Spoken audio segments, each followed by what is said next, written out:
Il nostro Veneto è caratterizzato da una serie di piccoli musei, molto interessanti, magari poco conosciuti. Oggi siamo venuti a Torre di Mosto, in provincia di Venezia, siamo in località Boccafossa, a pochi passi da noi scorre la Livenza e per parlare di questo museo abbiamo sentito il suo direttore, il professor Giorgio Baldo.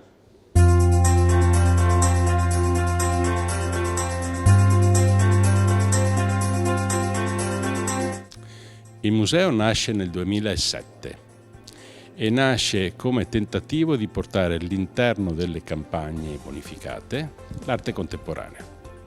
È un intervento che serve per movimentare idee, intelligenze e naturalmente di attivare, assieme ai processi economici, assieme ai processi di carattere naturalistico, il pensiero dell'ecocompatibilità, e di portare qui un centro di pensiero.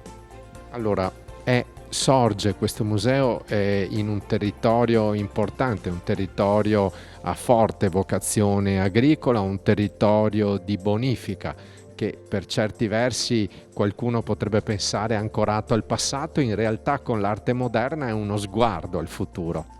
Siamo in buona compagnia perché Cacorniani qui vicino ha avuto la stessa nostra idea, cioè quando noi affrontiamo i temi dell'arte contemporanea e i temi delle nuove sfide del contemporaneo, noi parliamo molto vicini, perché il pensiero naturalistico non può non funzionare di pari passo con il pensiero che affronta in arte questo ragionamento. Ed è una questione, noi abbiamo valutato durante questi 15 anni, perché 15 anni ormai di attività, abbiamo fatto 41 mostre finora, tutte con catalogo, rigorosamente, e non prendendo quasi l'abbrivio piccolo, cioè facciamo le cose piccole perché siamo nel piccolo, no, noi sfidiamo una possibilità di futuro. Guardi che qui, intorno in questo territorio, in questo momento stanno avvenendo cose straordinarie. Il nostro litorale è un litorale di carattere europeo, dove si sperimentano soluzioni europee. La nostra agricoltura è un'agricoltura avanzatissima, nel settore del vino ci siamo, nel settore delle nuove culture ci siamo.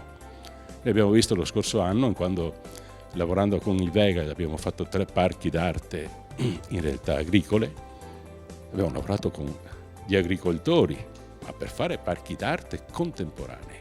C'è tutto un tracciato, quello del Parco Brian, che parte da San Donà di Piave, che arriva fino a Caulo da una parte e Jesolo dall'altra, in cui l'arte si interseca fortemente, l'arte del territorio contemporanea, con tutto quello che è l'agricoltura, eccetera. Noi siamo una terra di innovazione. Noi non vogliamo svelare curiosità, ma anzi vogliamo suscitarla, vogliamo fare in modo che la gente che ci vede da casa venga a visitarvi. Allora, diamo qualche informazione pratica, direttore, per venire a visitarvi, che orari ci sono, c'è un sito dove si possono controllare le informazioni? Allora, dalla prossima settimana partirà la nuova mostra, questa sta chiudendo, e che durerà 4 mesi, ed è una mostra di grande, perlomeno le intenzioni, nell'affrontare i temi del paesaggio rifacendosi alla lezione di Zanzotto.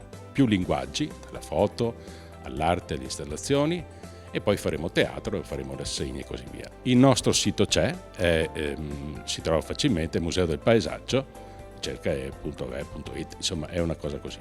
Nel sito sono organizzati sia la nostra storia sia le iniziative che ci saranno in corso per tutto l'anno, un programma ambizioso.